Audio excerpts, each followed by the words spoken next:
Welcome into a summer edition of the Musketeer Report Podcast. Paul Fritschner and Rick Broering with you. Rick, it's great to be back with you. It's been a little bit since you and I have recorded a podcast together, but this gives us a chance to talk about some of the things that we can catch you up on since the last time. We're talking about some of the new guys that have gotten to campus recently, started practicing and getting into these summer months.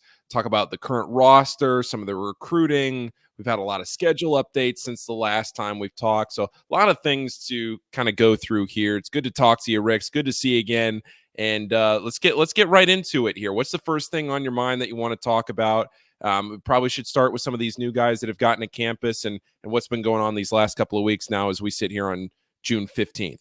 Yeah, I think that's the biggest thing is this past week, really, this second week of June here is when they've really got into full workouts. Everybody is on campus now, both all the new transfers and all the new freshmen are in town, and they've been cleared physically to start practicing, working out with the team. I guess it's not official practices yet, but the rules allow for you to do so much more than they used to. They get 4 hours of on-court workouts per week and 4 hours of actual like in the weight room workouts per week. So you can divide that up however you like. Like some days they might be doing individual workouts with like 2 guys at a time. And then other days they may have the whole team on the court and installing stuff and going through some different things. So I think that's a good place to start is with those newcomers. And I guess, Paul, what I'm really interested in is out of probably the transfers, because really the freshmen, it's a different scenario.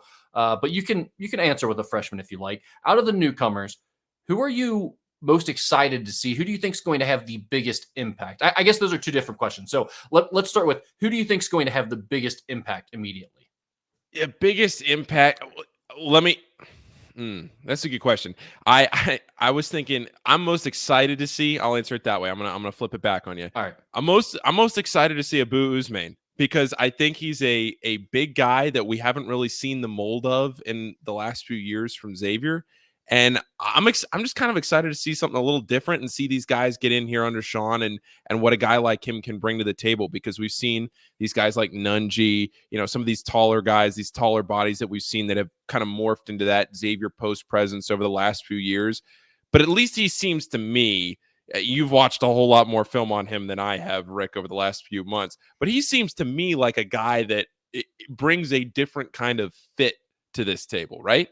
Definitely different. And I think he's the guy that I would have answered who am I most interested to see or excited to see, like you said, because I just don't feel like I know a whole lot about where he's at right now, at least playing in the Big East level. Like I obviously saw what he did at North Texas. I saw all the film, and he's physical, really physical, and he is different than what Xavier's had at that position. Jack Nunji, long, skilled, a very good player, but probably not a guy that you would label as the most physical or not the most physically imposing. So Abu is definitely going to give them a different look inside. I think he's probably a little bit more defensive minded, definitely more of a rebounder, I would think, as opposed to being like an offensive skill guy.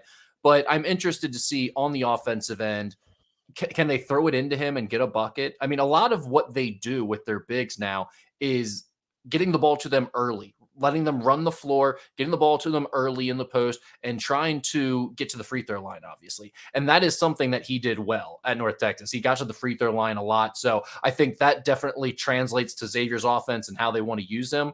But beyond that, I think my expectations are just, I guess I don't know where they're at right now for him on the offensive end, because I'm not sure exactly how everything translates. Okay, so I'll flip it back to the question you originally asked. Who do I think makes the biggest impact of the new guys on the team? So basically what we're deciding here, if we're really boiling this down, we're deciding between Quincy Oliveri, Usman, Davion McKnight, and Logan Duncombe, right? Because we're omitting the guys that are coming back and we're omitting the freshmen. Yeah, I mean, if you want to use a freshman, you can. I find it hard to believe you think one of the freshmen are going to have a bigger impact than those transfers. No, and we've heard enough about the freshmen over the years. Let's have a little fun here. Of those 4 guys that are going to come in, I'm gonna say Oliveri. I'm gonna give him as a senior. I'm just gonna lean more toward that on the experience and what he's gonna bring to the table. Rick, same answer, different answer? So that would be my answer as well. And I think he's the most important piece that they've brought in. And here's my reason why. Same thing as I talked about going into last year. They need shooting. Once again, when you look at this roster, I'm wondering, where does all the shooting come from? And they're going to go about it differently than they have in years past. They showed us that last season. They pound the ball inside. They get to the free throw line more often. This team may take that to a new extreme because I think they're going to be really good at getting the free throw line. I think they're going to be tough. I don't know how well they're going to be able to stretch you out and knock down 3-point shots. Quincy Oliveri is the one guy who can do that at a very high level, I think, assuming he's able to make that jump from the mid-major level in Conference USA. He came from Rice up to the Big East at Xavier because he attempted over 7 3-pointers per game when he was at Rice. Yeah. This is a guy who's done it at a prolific level in his college career. I believe he's Rice's all-time leading 3-point shooter. It's been a while since he committed. I remember I wrote all those things back then. Yes. Okay. So he's the guy to me that I feel like is the most important piece. You could argue either him or Davion McKnight. They need one of them to kind of be this year's Sule Boom, so to speak, to where you really get a star out of one of those two, or a top option on the offensive end, one of your probably 2 or 3 best players. And it has to be one of those guys. And I do lean towards Oliveri potentially being the more important piece because of the shooting aspect. Okay, so when I say Oliveri, Usman, and McKnight, and I say that this upcoming Xavier team is going to be the Conference USA All-Stars, how accurate is that statement? Oh, I mean, look, Sean Miller's already had that success, right? He's already got the pipeline with Conference USA going. They've continued that. I think they must have seen some of it is definitely coincidental, right? It's just happened to be the guys that they were able to get and the guys that they liked came from that conference. But I also think they've seen something of like, okay, this is a level where you can find some guys that are talented enough to make that jump, and it seems to translate fairly well. They've played some big time opponents and big time bye games and played in other high major gyms already. And some of these teams do make the tournament. So I think there's probably a little bit of both, some coincidental and some of the fact that, hey, it's worked for us in the past, so we're going to keep going to that pipeline. Yeah, that was going to be my follow-up question to that was, is there something about Conference USA that you feel like this coaching staff and Sean Miller have looked at specifically because you feel like it's the league or whatever? And I know you just kind of answered that, but is there something else that you've heard from the coaches, or is it just purely coincidence? You know, that's actually a good point. I probably should ask them a little bit more about that in depth. I mean, I'm sure there's some PR type answer they'll give us of, oh yeah, we've had success in the past with it, but it reminds me a little bit of Mountain West Conference. The Mountain West is more talented in my opinion, but I think they're both kind of similar in that they're more mid-majory type conferences that end up with a fair amount of high level dudes in terms of talent and even guys that can go play professionally. So I think maybe that's what it is more than anything, is you just have some talented guys that have either fallen through the cracks or they have some baggage, or maybe you don't always have the best coaching staffs at that level. But there is some talent in those leagues. And I think maybe that's why some of those guys translate well. Sure. Okay. So now what about the freshmen here?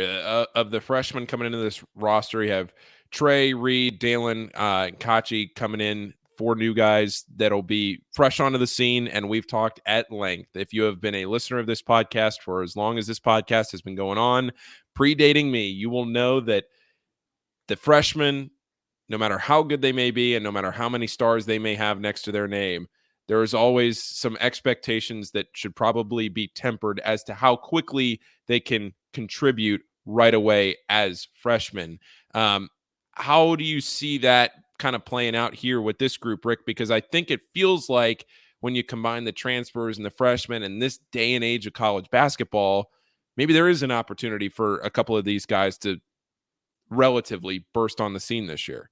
Well, yeah, I mean, you start worrying really when your freshmen don't get on the court at all, because you wonder, will they even stick around for a second year and give us that chance to develop them? So that always plays a factor. But I do think with this Xavier team, especially with some of the more experienced players that they've brought in through the transfer portal that we just talked about, it's going to be tough for a lot of these freshmen to break into the rotation early in their careers. I think it's going to take them some time. I would guess there's at least some time for 1 or 2 of them to get on the floor right away. but I can't see all four contributing. I think the guy that probably has the best chance to contribute immediately is Trey Green. And again, I go back to, they don't have a lot of shooting on this roster. He was, in my opinion, and not just my opinion, but plenty of other people's. And really, when you go back and you look at the synergy stats across the different Nike, Under Armour, Adidas, grassroots Sure. levels, he was statistically the best 3-point shooter in the country a season ago during the travel spring and summer seasons. So I think Trey Green is the one guy, especially because, yes, you have Davion McKnight and you have Desmond Claude, two ball handlers, but both of those guys could also be looked at as kind of combo type guards as well. So it wouldn't surprise me if Trey Green finds his way onto the court for 10 to 15 minutes a game potentially early on. Before we get into the current roster and some of the updates that we have, we don't have any ads on this podcast, but I do want to pitch that this podcast is a little branch of Musketeer Report. And if you want to subscribe to musketeerreport.com, you can do that. Rick, there was a sale going on yesterday as we record this. Is that sale still? I think you said it was the last day, right? Yeah, it ended at midnight, but I got good news actually just before we started recording this. An email went out and they said things were going really well with our site. We had been one of the leaderboards earlier in the week. We did fall out of that by the end of the week, but we were one of the leaderboards in the entire country, 247sports.com. So they're going to keep it going for our site for a few more weeks here.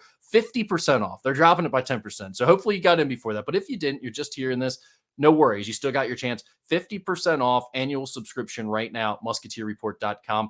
And by the way, people will sometimes say, oh, you don't offer anything for your current subscribers. Offer us something. This is available to current subscribers. If you're on a monthly plan right now, you can upgrade to annual and get that 50% off as well. So if you were testing it out, you're like, I just want to try it out monthly for right now, go ahead and make the full plunge. You liked what you've seen so far. You've stayed with us this long, get 50% off and go annual. So obviously a lot of people are listening to this in audio form, but now it is also available in video form too. You have this fancy template that we have that we're working through here on YouTube. You also have a great background there, Rick. I love what you did with the house. You did some interior decorating.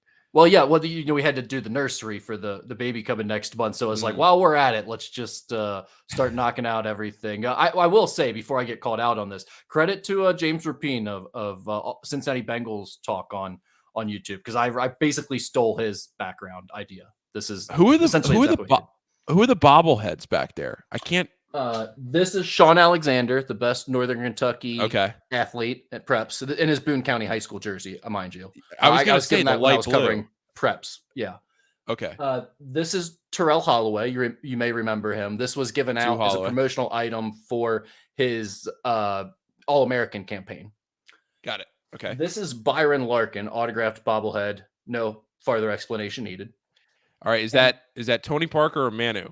That is Mark Gasol for the Memphis Grizzlies, a dancing, swaying hips bobblehead that our guy Dan... Pull it off the shelf. Our guy Dan, who used to do the Dan and Victory podcast with me, once went, it's the worst bobblehead I've ever seen in my entire life. It makes absolutely no sense. He got bobble this at a game. It sways. It's like a swivel hip and arm thing. He's supposed to dance.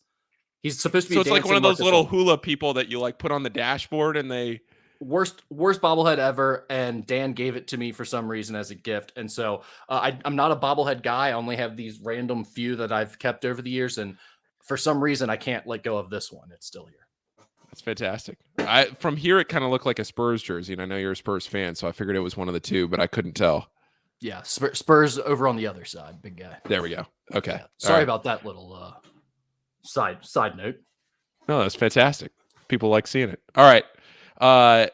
Let's talk about the current roster. John Rothstein tweeted yesterday, I believe, that Zach Freemantle had been cleared for non-contact work. He's on track to be fully cleared for all basketball-related activities at some point in July, per Sean Miller, which means that, look, this is an injury that he didn't play after the end of January. They were hoping that he'd come back in March. Then he ended up getting surgery, and now all of a sudden it's lingering into the summer. Before we get into Cam Kraft, too, and I know a lot of this, too, is available on the message board, so you can get a lot of more information, whether it's recruiting, injury updates, anything like that. You can get a lot more information on this on the message board. But as we're talking about this. How does this affect, his off season? Where is he? All those things. What are we working through here with Zach Fremantle? Yeah, actually, just like 2 weeks ago, I posted an update on both of these guys about where they were at and everything, and when the staff expects them to kind of get back into the mix. And I think the big thing with Zach was once it was clear that he wasn't able to get back for the season, then it essentially became, okay, well, are you coming back to Xavier for another year at all? And he had to recover either way. But when that was all decided, from now until really the start of next season, Xavier has no worries about what Zach Fremantle is doing in terms of how much basketball.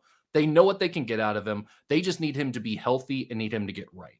So they're not going to push this thing at all. Now, don't misunderstand what I'm saying.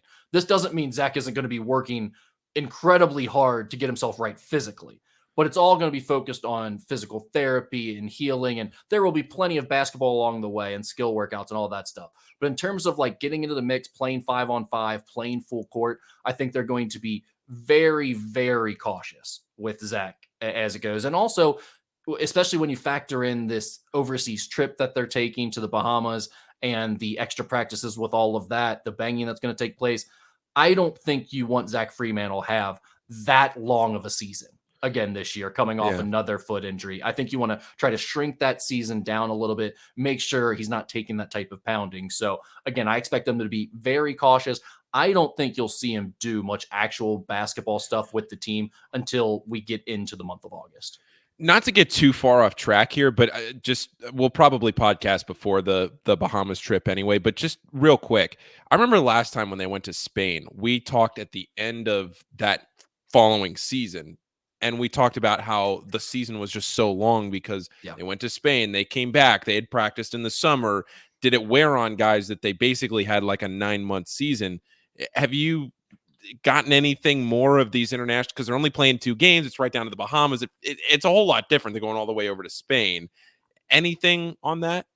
I think the big thing there is you get the 10 extra practices in the summer, and sometimes maybe you have an older veteran team that may not be as fun for you. You may not want to extend your season like that, but other times, especially a year like this where last year, even though you were changing out the entire coaching staff, it wasn't as much of a rebuilding year or retooling year as you would normally expect in that situation, because they had so many experienced pieces coming back, and they tried to just keep the core of that NIT championship team together, and they were successfully able to do that. So this year now is kind of more of that retooling, rebuilding year where you've got a lot of new pieces that need to come together. And so I think those 10 extra practices before you leave for the overseas trip is really where that you get the value here.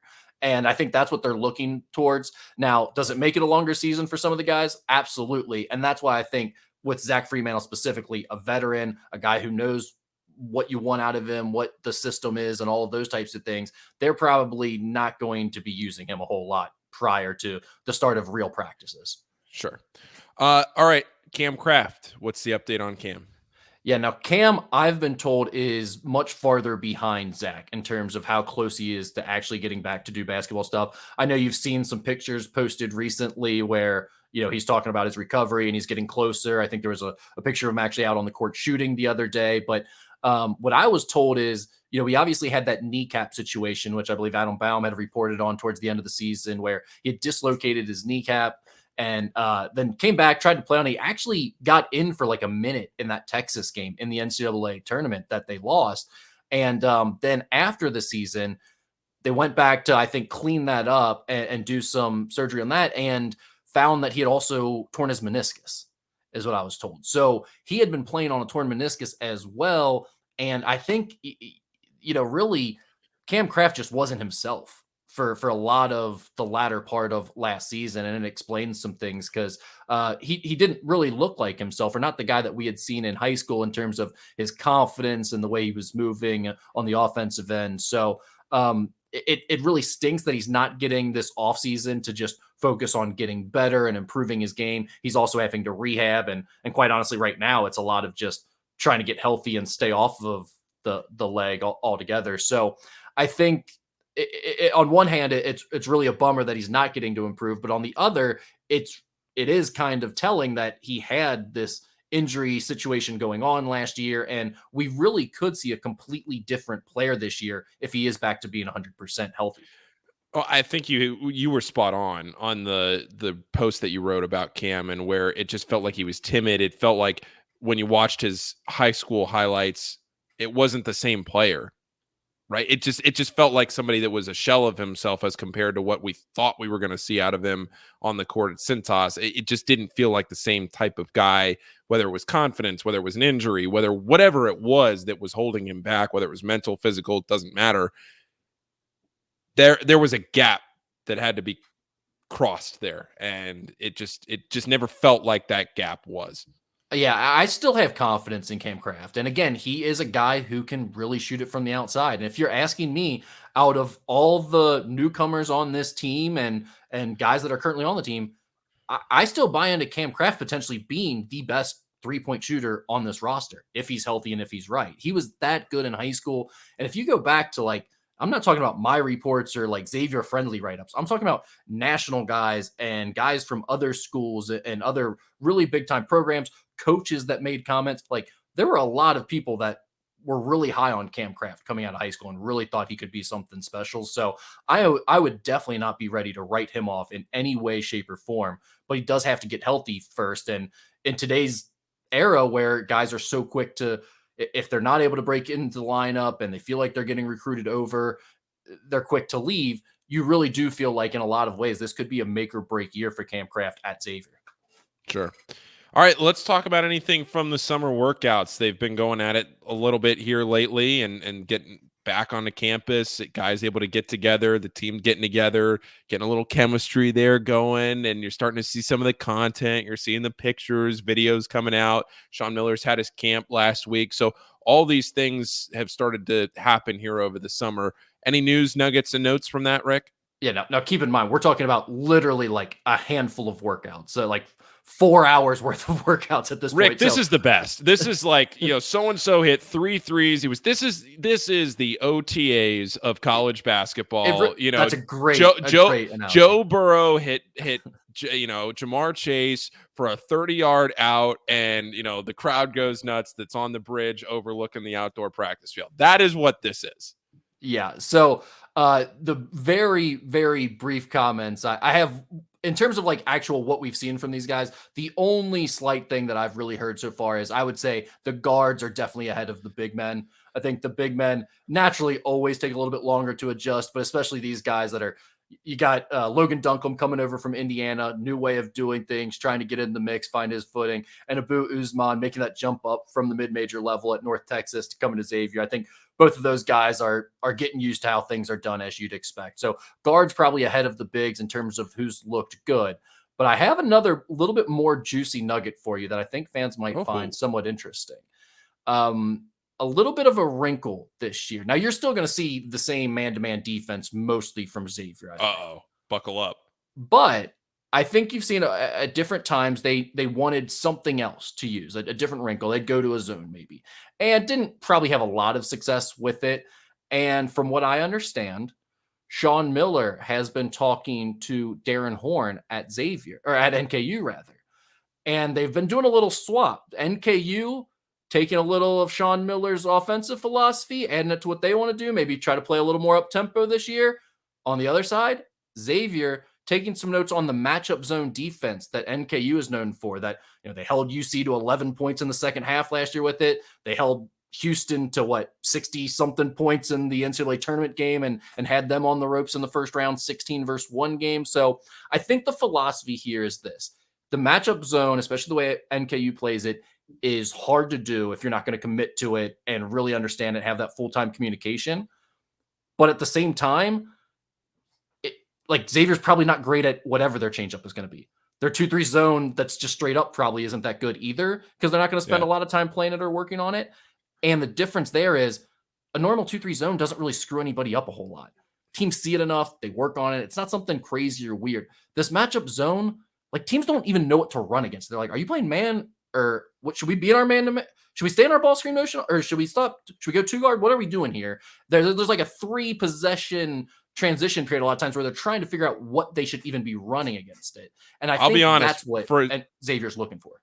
Yeah, for as much as I've watched NKU over the last couple of seasons, that fires me up. I mean, to hear you say that and to see what NKU has been able to implement in the horizon and the way they play defense, and then to translate that potentially to the Big East level, I'm sure, why not? And let me put this in terms that fans might like a little bit better, because I'm coming at it from the NKU perspective. That's where I think, Xavier's kind of getting it from because of the relationship between Darren and Sean. But they like this is the same defense that Mick Cronin used at UC a lot while he was there. This is the same defense that Rick Pitino used at Louisville. This is a defense that Ralph Willard, as actually kind of the godfather of this defense, and his son Kevin Willard has used it at Seton Hall at different times and taken that with him. So it is a defense that has had a lot of success. It screws teams up. And again, this is not something that's going to become full time, but I think it's just something that might be another wrinkle for Xavier, something to put in their toolkit that I think could be interesting going into this year. You just subjected yourself to either a summer of Tyreek Jones can shoot threes, or maybe this just flies under the radar. I don't know, but you may have opened up that Pandora's box on the message board for the rest of the summer.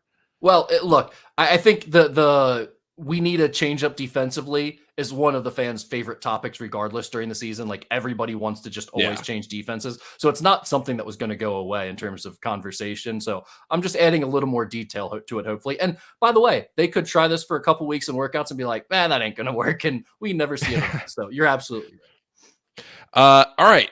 Best NBA prospect on the current roster. Yeah, this was a topic that came up on the message board a little bit the last week of who does Xavier have right now that is actual NBA talents potentially.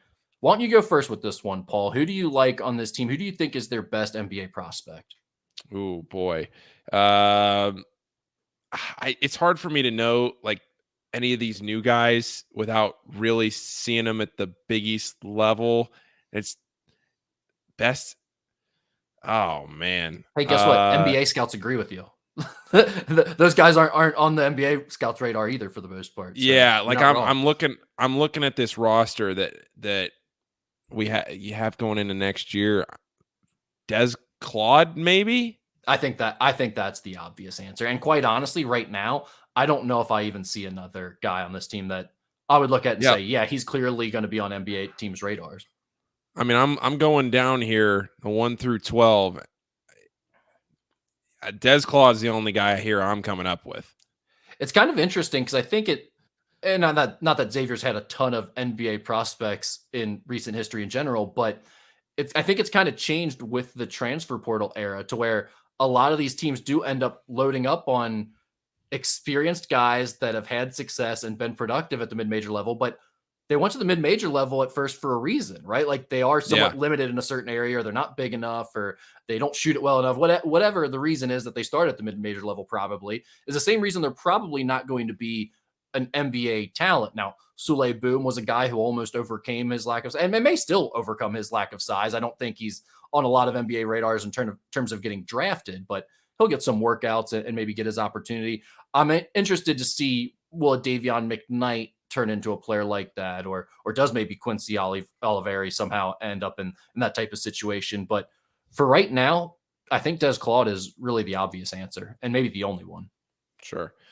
Any more additions to this roster? It was funny. We were talking before we came on the air, and I was talking about how I hadn't done a season recap at the end of the Rebound Rundown season, and I had just left it at the end of the year, the last game. It was just how it ended. And I said, well, I wanted to do a season recap that also included some transfer portal updates, but it felt like every time it'd be Xavier or UC or NKU or somebody would have some news, and every time it would be the portal, which I guess to me had been a different experience this year, because last year following it as closely as we did, it was very different because Sean Miller had come in and was trying to build the roster and was getting guys here and there, but also, as we've talked about, and as everybody listening to this knows, was retaining a lot of the roster. So it was a different experience following the portal last year than it has been this year. So now here we sit in the middle of June. Is this it? Is this what we got here, Rick?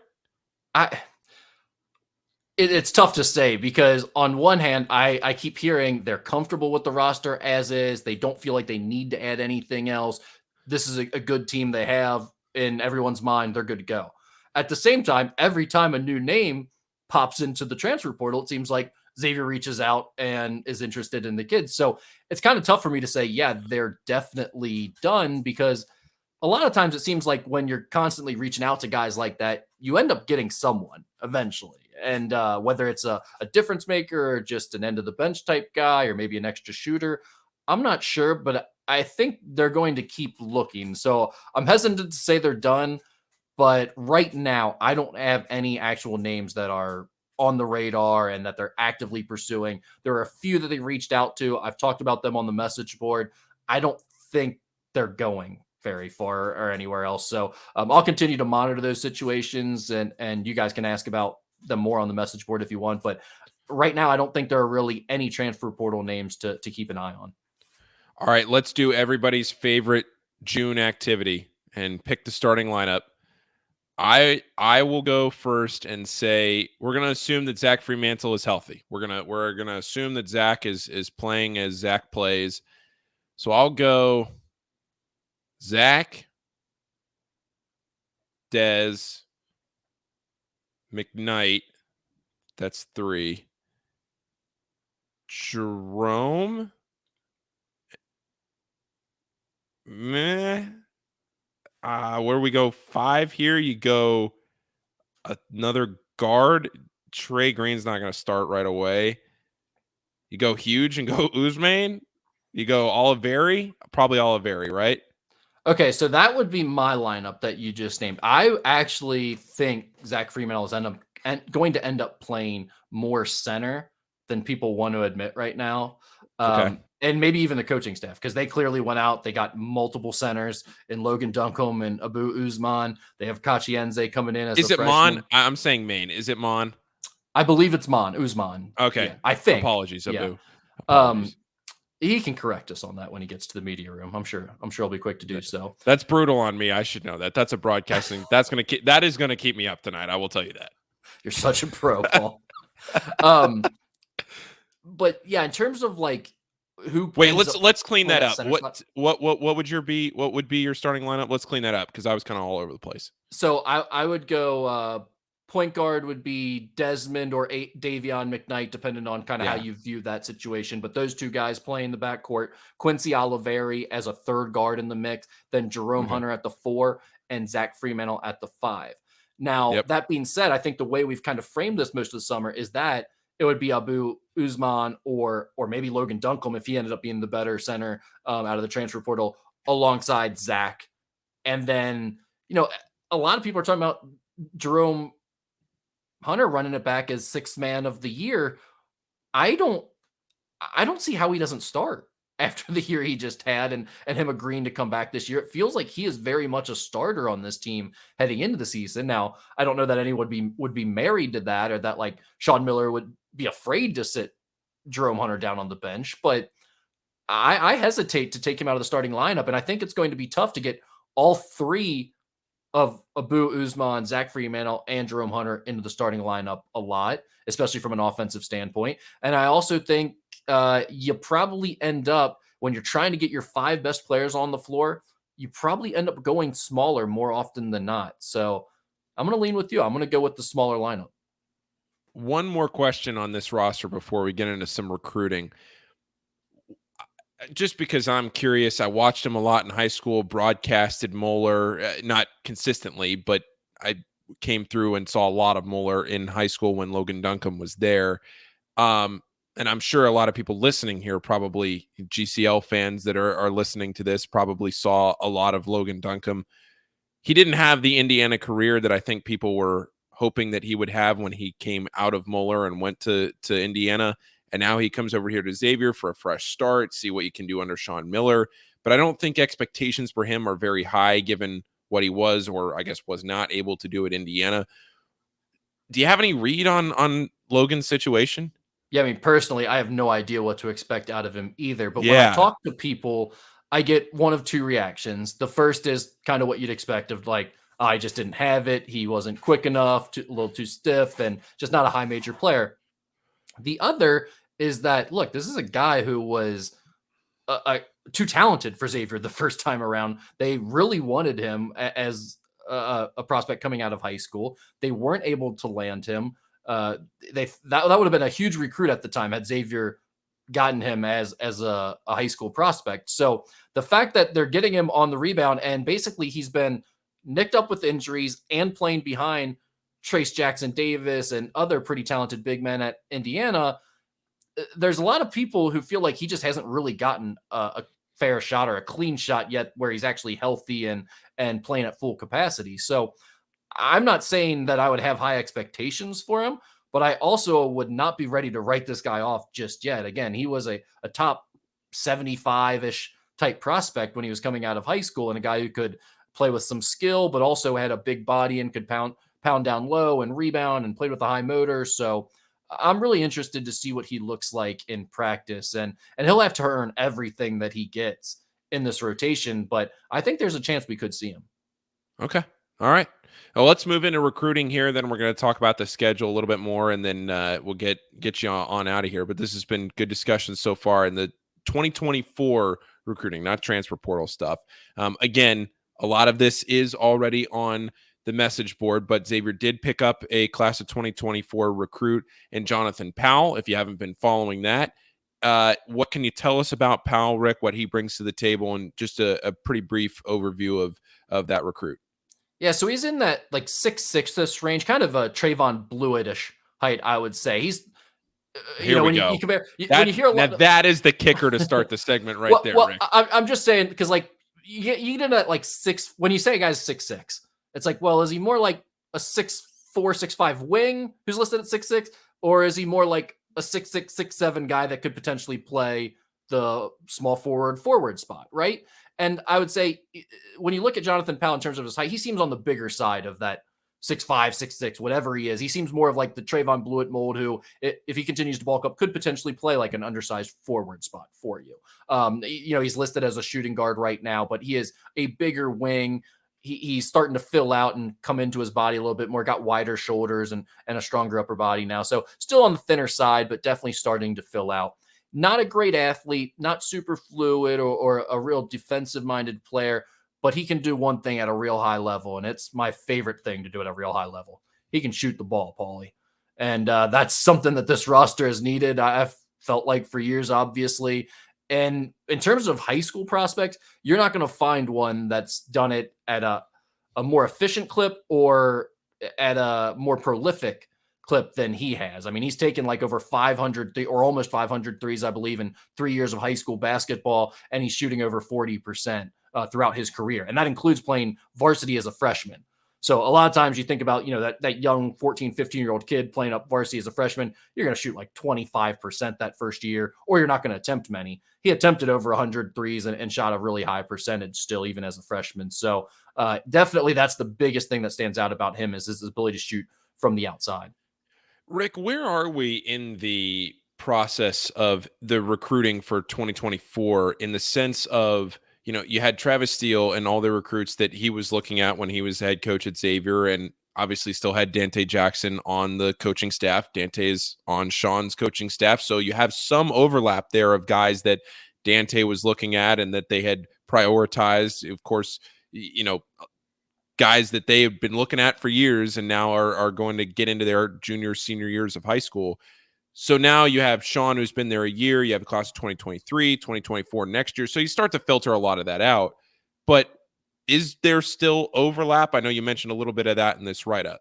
Yeah, with Jonathan Powell, I think that's maybe the one name. And why so early on? I mean, we're only in June here. Last year, you think about it, Xavier didn't land. Now, granted, it was a new coaching staff coming in, but they didn't land their first incoming freshman for the 2023 class until August of last summer. Right now, they already have their first commit for the 2024 class in June of this summer. So they're definitely ahead of schedule here with Jonathan Powell. But the reason it felt like it was important to get that commit early is because they had been on him for a while. Dante had been recruiting him since Travis Steele was the head coach at Xavier, and he had put a lot of time. I wrote about it in the piece about how he had spent summer workouts, early morning workouts at Centerville High School in there watching Jonathan and recruiting him. And he had been to all these different AAU games. And when he changed AAU teams this spring, he started out playing with All Ohio Red on the Nike circuit. He changed over to the Adidas circuit for Midwest Basketball Club. and which was his former team. And Xavier was there that first night, Friday night. Like, they made sure to be at the Adidas event to see him. And I think all of that got to a point where it's like, all right, he's coming on his official visit. He's either going to pull the trigger and commit to Xavier, or this just isn't what he's looking for. He wants to commit to Michigan State or Indiana or one of those other Big Ten schools that were recruiting him hard. And the way it worked out for Xavier is they were able to convince him on the visit to pull the trigger and commit. So that was definitely a big one. Okay, so where are we with some of the other visits? I know Bishop Boswell just visited, Jackson McAndrew. So a couple of guys that are around here, or yeah, they did just visit, right? Both of them just finished up. Yep. Yeah, I was just trying to make sure I have my timeline right here. So just anything from those two? Yeah, I just wrote a post on the board about it, actually, with kind of updates of where both are at. But I think the big thing here is with Jonathan Powell, because of what we just talked about and the overlap and how long they've been recruiting him, it was a little bit different a situation where you felt like, all right, we need to get this one done. Now, I don't think you're going to see a ton of action here in terms of commitments, because a lot of the guys just aren't in decision-making mode yet. They like to play out July. July is a big month for travel ball because that's when you have 2 more evaluation periods for the college coaches, meaning when they go out and play all these AAU tournaments, there are certain tournaments where the coaches are allowed to come out, watch them in person, get another in-person viewing of them, and they can go on recruiting them from there. So a lot of guys kind of like to wait to get those last July evaluation periods out of the way, knowing, hey, no other coach is going to come see me play this year and decide, oh, we want to start recruiting that guy. And after all that's done with, then you start to see guys really get into that decision-making mode. And I think that's why last year, when you look at it, Xavier landed those 4 guys back to back to back in August like they did, because that's just kind of when all that stuff starts to happen for a lot of these prospects. So you'll probably see something similar play out this year, where they got Jonathan Powell early, and then you'll have to wait a few more months maybe before some of these other guys get into that decision-making mode. But it's possible with both Bishop Boswell and Jackson McAndrew that you were just talking about. They were on official visits last week, or within the last 10 days, I'd say, for both of them.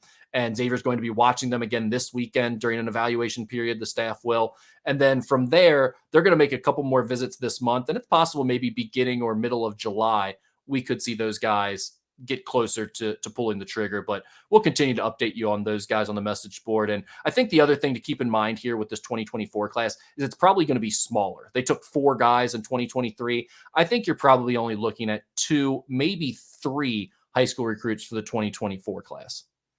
What's the talent like in 2024, just in general? Is this a good class?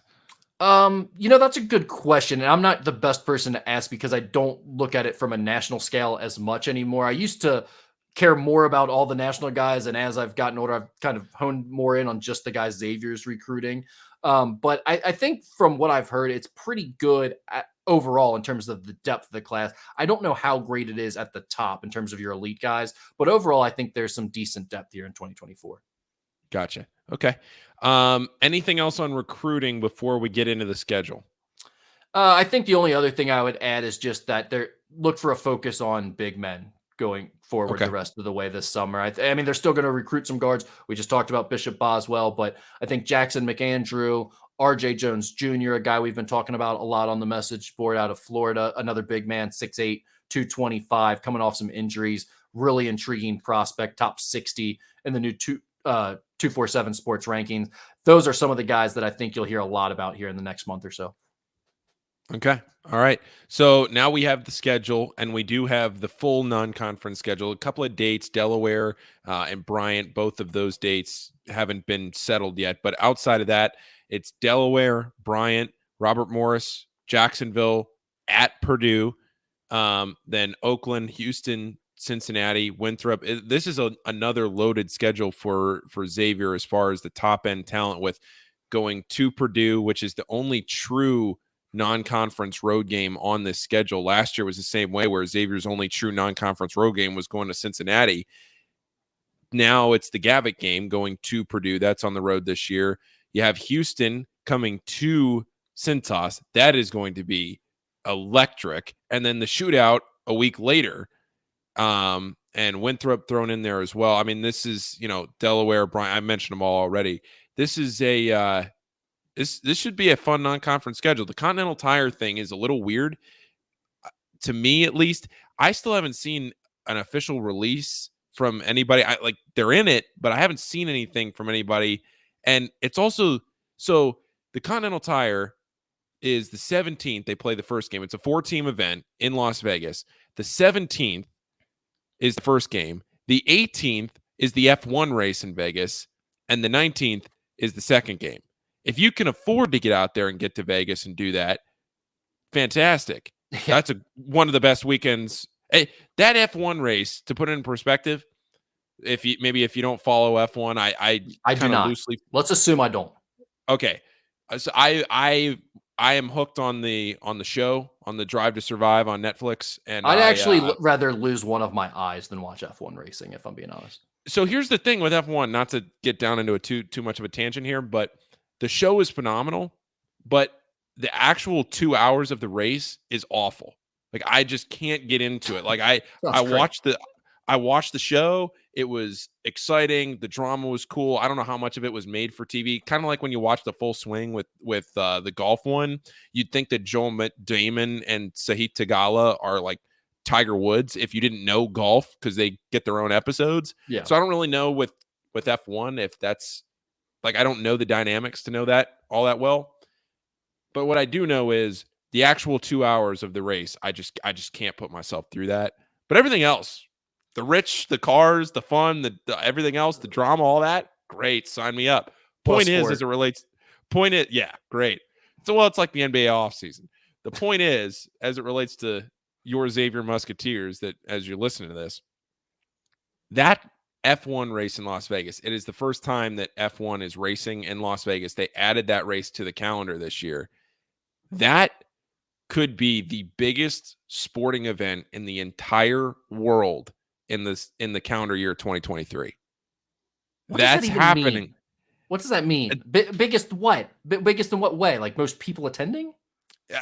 When you say biggest, what do you mean? Yeah, no. Not. I think just biggest in general. Honest to God. Wait, like in TV ratings and attendance? What would make it the biggest? The spectacle. I think it's the biggest spectacle of the year. That's what's bigger. You guys, literally every mainstream sport that matters at all, which in the world. I mean, I'm just not buying that. I'm sorry. Like, soccer will let you guys have, but I'm not giving you guys F1 racing. Well, yeah, but the World Cup's not happening this year. Right, but like we all agree, okay, soccer's big internationally, so we can call it the most popular sport. Not doing it with F1 racing. I'm sorry. It is not the biggest. But we're going down a terrible rabbit hole right now. We are. And somebody, you know what's happening here? Actually, I'm going to take that back. Isn't the Women's World Cup happening this year? That could be.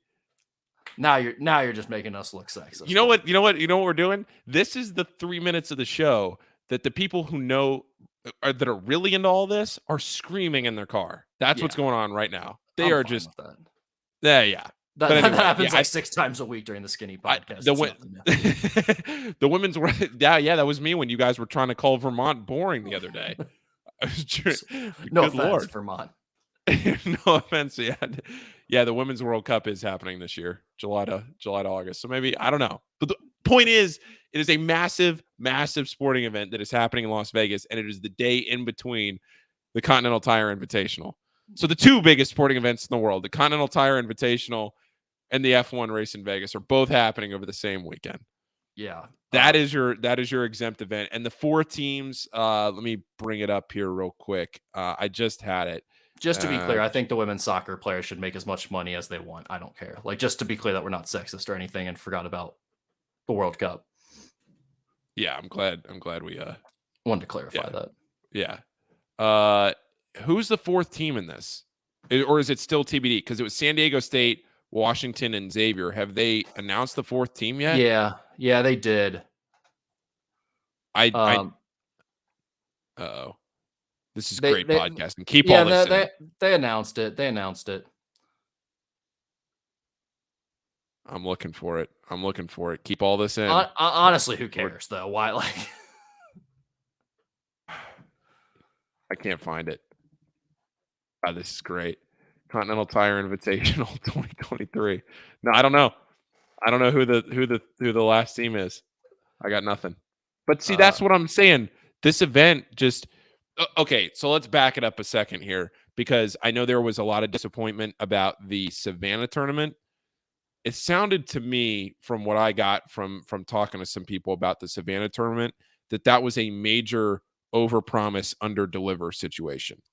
Yeah, I think the biggest thing with that is that they just weren't able to get TV rights. They were able to get a TV deal. They weren't going to be on TV, so it's like, well, everyone started bailing on them. But Yeah, the reason this is happening, I think, is because teams like Xavier are trying to find 2-game events as opposed to these 3-game tournaments. And so that's what kind of opened up the opportunity for some of these new events to entice them into signing up for them. Because it was like, yeah, we're looking for a 2-game event. We don't want to commit to 3 games anymore during that time of the year. If you listen to that last podcast we did with Mario, I don't know if you're on that or not, but the last podcast we did with Mario, he talked about that exact thing, which is that they wanted to, it just didn't make sense any longer to play these 3-game events. So I think that's how the Savannah thing came about. And then it ended up just probably not being done by the best organizers. So St. Mary's is the 4th team. There we go. St. Mary's. St. Mary's is the 4th team. I also heard that the Savannah tournament, that they were trying to find that 4th team, that it was going to end up being a quad 4 game, and that the teams had been promised to Power 5 games, and that it wasn't going to end up being that, and that both the broadcast rights and everything else, plus the combination of a quad 4 plus a 1 Power 5 game wasn't enticing anymore. So all of that combined, I saw a lot of people complaining on the message board about that they moved from Savannah to Las Vegas. It wasn't that they moved. It was that the Savannah tournament is not happening. They scrambled to find something else as a substitute, and Vegas is what they came up with. It wasn't that they just said, we're going to pull out of Savannah and go to Vegas instead. So just to be clear on that, because I know Savannah that week, I trust me, I was looking forward to going down there. I had a lot of friends that were looking forward to going down there. It was going to be a great week to do that. You can afford to ball out with those F1 guys, though. We'll see you in Vegas. $10,000 to sit right next to the track. That's nothing to big league, Paul. Absolutely. Just a couple rolls on the table, baby. Anything else on the schedule?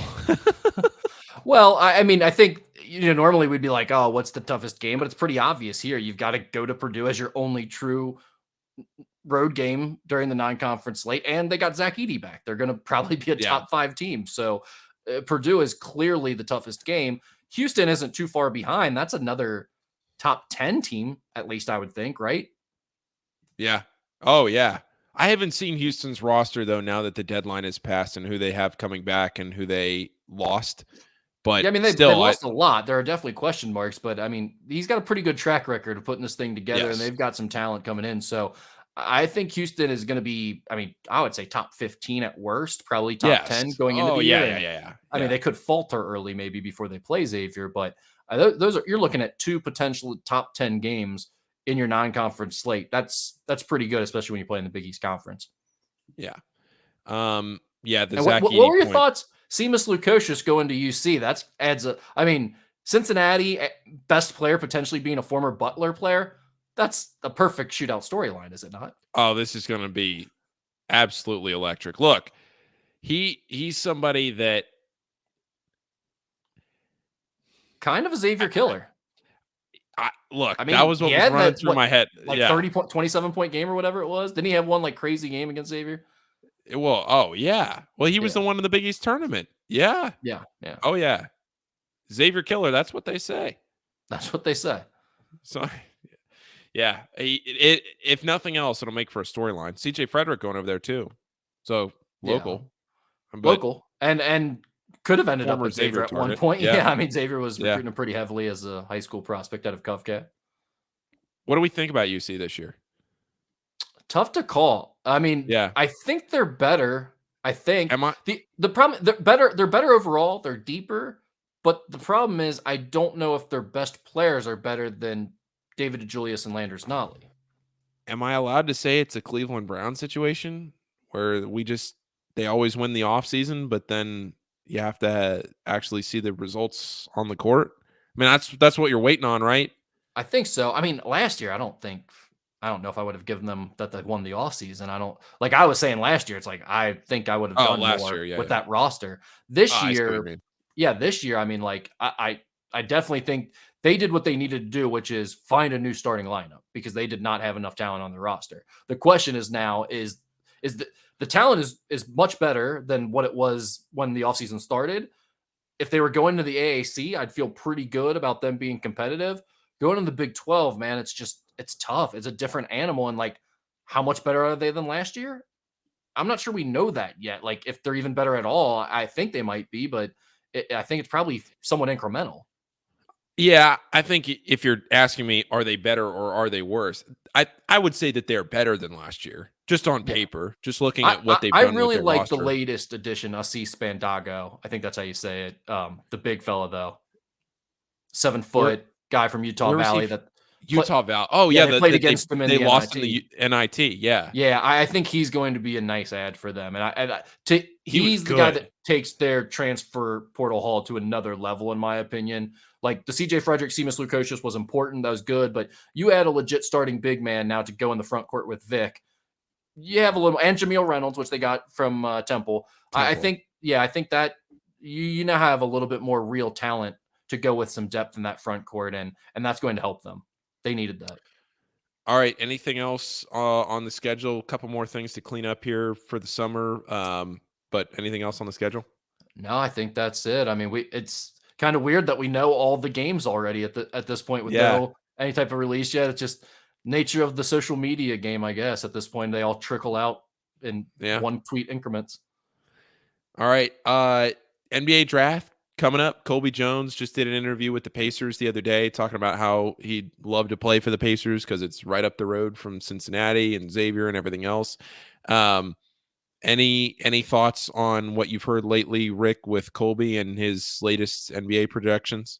Well, the Pacers have like a bunch of picks in that, like Yeah. in this draft, and they're right around that spot, end of the first round, where you think you might go. So it seems like the Pacers have been a popular pick in the mock drafts for him to end up there.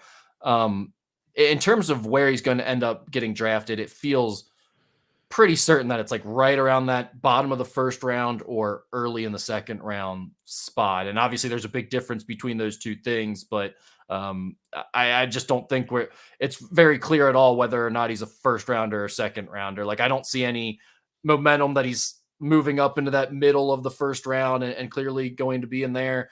I don't feel like it's clear that he's fallen down and is definitely going to be a second round guy. He's right on that cutoff line, I think, of the first and second round at this point. And then the other thing too to talk about, last thing that we have here on our rundown, Zip 'em Up coming back, added some roster pieces here. That'll be in the latter part of July, the 20s, July 21st, 22nd, and 24th, I believe, are the dates of the TBT. And the one thing I will say about that, outside of the roster, is that the ticket prices are going to be a lot more affordable this year than they were. I know a lot of people had talked about, the all session prices or whatever. I know that ticket prices are going to be more affordable this year, just for at least the one games. If you just want to go to the Zip 'em Up games, whatever it might be.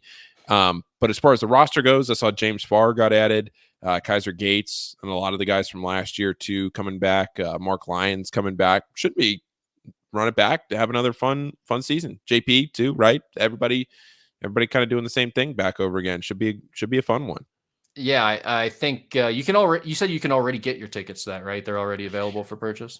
So you can get your tickets. I think it's all session passes that you can buy right now. I don't know Okay. if the single game, I think once the schedule actually comes out for that, then that's when you can actually get your single game stuff. But there are tickets available right now that you can buy. Yes. Yeah, and there's guys that are posting all the details about that on Yeah. the message board as well. So I don't know. There's a lot to add there, other than it just seems like this has grown into a nice thing for the Xavier community. It like when there's not a lot going on at all that time of year, it is nice to have this random alumni event where you get to bring back some good memories, make some new ones, and see some familiar faces. So it felt like it worked out really well for everybody last year. And as long as they at least win a game or two and stay alive, so people get the chance to have some fun with them, then it all works out pretty well. Yep. All right, Rick. Anything else? I mean, wait, I think that's hold it, on, Paul. hold on. I Go got ahead. one Yeah. more thing. This What do you is way off base, but I All was right. going to bring it up during the schedule. Are we buying FAU as a top 5 team? No, Neither am I. not top 5. The FAU, by the way, coming to Truist Arena this year. Yes. The return of the home and home, right? Yeah, that's right. That's right. So that'll be a good game for NKU if you want to come see some good mid-major basketball in the non-conference slate. I mean, like, look, I'm not trying to sit here and be a Debbie Downer in June on a great feel-good story. I'm not trying to do that, but like we did the same thing with North Carolina last year, put them preseason number 1, and look at what happened. Well, I think it's a little bit different saying a traditional blue blood, though. Yes, is going to be you know what I situation mean. Well, like I have your point is great valid, tournament. But yeah, I would say I'm even more with you on this point because of the fact that it's Florida Atlantic and not freaking North Carolina. It's amazing that in the transfer portal era that you had these talented, experienced dudes that showcased themselves in the best way you could possibly do, and they all decided to not only come back, but they didn't transfer either. I mean, come back and not go pro, but they all decided to stay at Florida Atlantic and not chase greener pastures or NIL bags or anything like that. So can't chase much greener than Boca Raton, though. I don't know. You haven't been to Florida Atlantic's facilities and campus. I mean, they've had zero previous success. And like when NKU played them in the non-conference there last year, there was nobody at the game. I remember the picture. Nobody. There was like 10 people in that picture. Yeah, that was. There was maybe the same on the other side of the stands. You only saw one from my vantage point, but it was nobody at all there. So this is a commuter campus and something that it's hard to get that thing rolling. So I was surprised that he was able to bring all those guys back and that he stayed himself, by the way. Yeah. And I mean, they're in content. I think they should be top 15 probably. I'm not buying top 5. Yeah. But I keep seeing them floating around up there in the top 5 of all these way too early preseason polls, and I'm going, maybe we just let them do their thing. Maybe we just let the Owls be the Owls. Although you would think they should just run through their slate this year. Yeah, with all that returning experience and confidence, they should have a monster non-conference and CUSA run. I'm gonna have that Owls theme song just stuck in my head now. From Kennesaw State. Love the Kennesaw State Owl theme song. It was so good, Rick. It was so good. Give us a rendition. Go ahead. Sing us out. It was, you don't want to go to war with the Owls, with the Owls. It was so good. The whole place. Banger. Yep. It was a banger. Yep. All right. Well, we don't need to do any more than that. No, it was great being with you, Rick. It was great talking. Likewise, Paul. Thank you for this. All right. We'll do this again soon. Maybe we'll do another summer one somewhere before or after the Bahamas trip. Yeah, you know what we need to do? It's not too distant future too. Is get little Twitter Spaces going. Just talk to the people, see what they're thinking. Let's do it. All right, awesome, John. Sounds good. Thanks for listening, everybody. And again, the deal. One last pitch, Rick. 50% off. Musketeerreport.com. We'll fire that up. This won't come out until Friday morning, so the sale will be up by then. 50% off. Sign up. You need a last-minute Father's Day gift. In all seriousness, people, this is the thing that one of the coolest things I hear from fans that has started happening is people have started doing this for Christmas gifts, birthday gifts, where they just have an old dad who's not very online. They sign him up for the message board. They teach him how to use it, and they're yeah, my dad's on there 30 times a day now, talking crap to you, telling me all the things you get wrong, and I just re-up his subscription every year for his birthday or Christmas or Father's Day or what have you. And now we've got that gift figured out for an old grumpy man who was hard to buy for. If you need a last minute Father's Day gift, this is the place to do it. 50% off. There we go. All right, Rick, great talking to you, and we'll see you soon.